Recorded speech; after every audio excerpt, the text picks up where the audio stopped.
Hello everyone, this is Shweta Pandey. Welcome to Step Up Academy where you can learn today and lead tomorrow. Students, इसी best thought के साथ आज हम discuss करने वाले हैं structure of the judiciary. Students, हम देखेंगे कि हमारे इंडियन कॉन्स्टिट्यूशन जुडिशरी को किस तरीके से स्ट्रक्चर प्रोवाइड करता है as well as jurisdiction of supreme court. हम डिस्कस करेंगे सबसे पहले स्ट्रक्चर ऑफ द जुडिशरी से. देखिए, कॉन्स्टिट्यूशन ऑफ इंडिया प्रोवाइड करता है सिंगल इंटीग्रेटेड जुडिशियल सिस्टम. तो क्या होता है सिंगल इंटीग्रेटेड जुडिशियल सिस्टम? इसे समझने के लिए हम ये देखेंगे. देखिए, यहाँ पे ये ट्रायंगल स्ट्रक्चर है ना. हम ये समझ में आ रहा है कि जैसे हमने लिखा है सुप्रीम कोर्ट, हाई कोर्ट और लोअर कोर्ट, ये अलग अलग नहीं है, सब एक ही साथ है ना. तो इसे कहते हैं सिंगल इंटीग्रेटेड सिस्टम. अब यहाँ पे हमने क्या लिखा है कि structure of the judiciary in India is pyramidal. Pyramidal क्या होता है? देखिए, पिरामिडियल स्ट्रक्चर होता है उसमें जो सबसे बॉटम पे है उनकी क्वांटिटी सबसे ज़्यादा होती है, ठीक है. और फिर जैसे ही थोड़ा ऊपर जाते हैं तो क्वांटिटी कम हो जाती है, और यहाँ पे बिल्कुल कम हो जाती है क्वांटिटी. और अगर हम सुप्रीम कोर्ट की बात करें तो सुप्रीम कोर्ट तो एक ही है.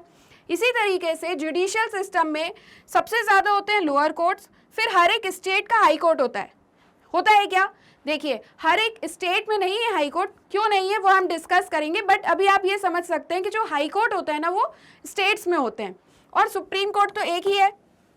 यहाँ तक क्लियर हुआ? तो ये पिरामिडियल स्ट्रक्चर होता है जो कॉन्स्टिट्यूशन ऑफ इंडिया प्रोवाइड करता है.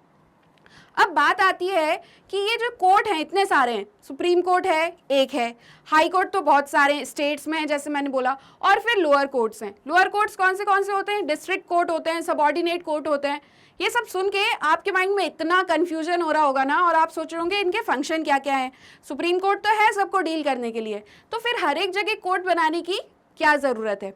इसे समझने के लिए हमें यहाँ पे देखना पड़ेगा कि हर एक कोर्ट का क्या फंक्शन होता है. सबसे पहले हम देखेंगे सुप्रीम कोर्ट ऑफ इंडिया के function. Its decisions are binding on all courts, मतलब कि जो सुप्रीम कोर्ट के डिसीजंस होंगे वो हर एक कोर्ट को फॉलो करना होगा.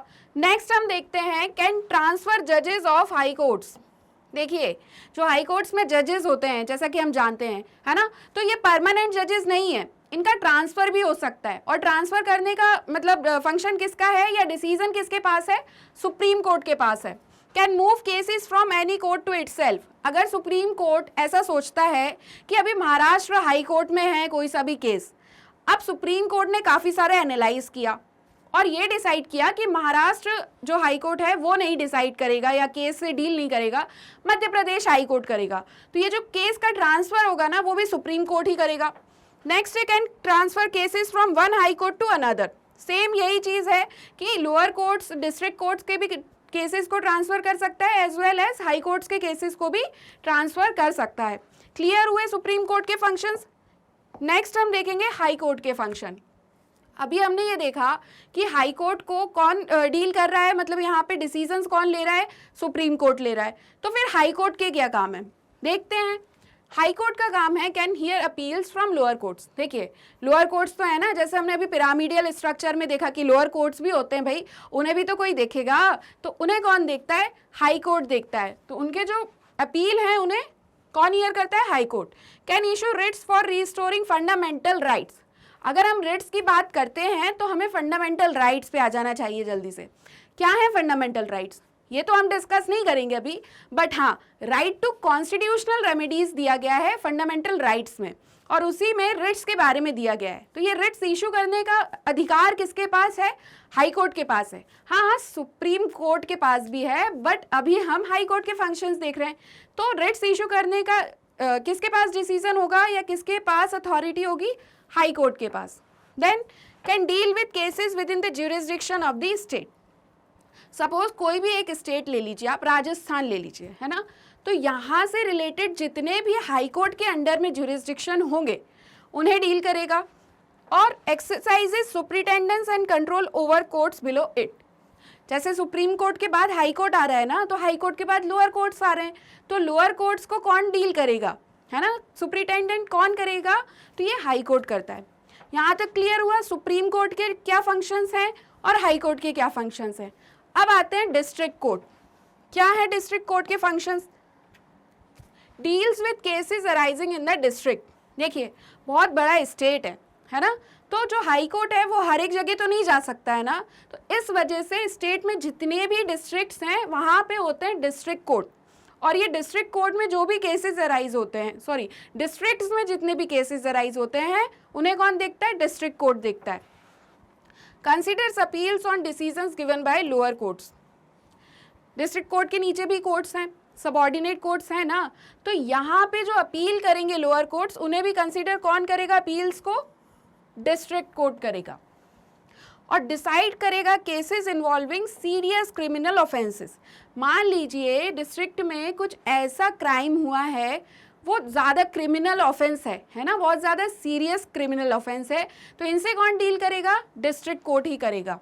अब लास्ट हमारा बचता है सबऑर्डिनेट कोर्ट, जो डिस्ट्रिक्ट कोर्ट के बाद वर्क करते हैं। तो इनके क्या होते हैं वर्क?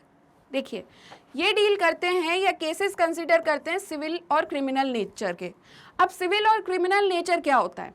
सिविल मतलब कुछ नहीं है, प्रॉपर्टी से रिलेटेड है, मतलब यहाँ पे आपने किसी का मर्डर नहीं कर दिया है ना, सिर्फ प्रॉपर्टी से रिलेटेड केसेस होते हैं सिविल केसेस। और क्रिमिनल नेचर के केसेस कैसे होते हैं? क्रिमिनल केसेस जो होते हैं वो होते हैं मर्डर से रिलेटेड, क्राइम से रिलेटेड। तो इन सारे केसेस से कौन डील करता है? सबऑर्डिनेट कोर्ट करता है। यहाँ तक क्लियर हुए फंक्शंस? तो हमने देखा कि जो सुप्रीम कोर्ट है उसके पास सबसे ज़्यादा अथॉरिटी है, चाहे हाई कोर्ट के जजेस को ट्रांसफ़र करने की बात हो या केसेस को ट्रांसफ़र करने की बात हो, ये सारी चीज़ों को कौन डील करेगा? सुप्रीम कोर्ट करेगा। और इसके जितने भी डिसीजंस होंगे उन्हें कौन मानेगा? High court. देन हमने हाई कोर्ट के बारे में देखा कि पर्टिकुलर स्टेट के ज्यूरिसडिक्शन के बारे में हाई कोर्ट डील करता है, डिस्ट्रिक्ट कोर्ट डिस्ट्रिक्ट में और उसके बाद लोअर कोर्ट सबऑर्डिनेट कोर्ट में, है ना। यहाँ पे ये समझिएगा कि इतने सारे कोर्ट फंक्शन क्या कर रहे हैं। देखिए, आप मान लीजिए सबऑर्डिनेट कोर्ट में गए, सबऑर्डिनेट कोर्ट में आप एक सिविल नेचर के केस के लिए गए, आप गए कि किसी ने हमारी प्रॉपर्टी छीन ली है हमसे और वो हमारी प्रॉपर्टी है, आप दिलवा दीजिए। लेकिन सबऑर्डिनेट कोर्ट ने भी कह दिया कि नहीं नहीं, यह आपकी प्रॉपर्टी नहीं है। तो अब क्या होगा कि आप डिसीजन से खुश नहीं है ना, तो क्या करेंगे आप? इसके बाद आप जाएंगे डिस्ट्रिक्ट कोर्ट में। डिस्ट्रिक्ट कोर्ट भी अगर आपकी बात नहीं सुनता है, आप जाएंगे हाई कोर्ट में, और हाई कोर्ट भी नहीं सुनता है तो सुप्रीम कोर्ट में। बट ऐसा नहीं है कि आप कभी भी कोई भी केस उठा के कहीं भी चले जाएंगे। देखिए, यहाँ पे ये जो अपील्स है ना, इन पे डिसीजंस कौन लेता है कि किस तरीके की अपील आ सकती है? ये सुप्रीम कोर्ट, हाई कोर्ट खुद लेते हैं। ऐसा नहीं है कि हर एक केस के लिए आपको डिसीजन सही नहीं लगा तो आप ऊपर वाले कोर्ट में चले गए।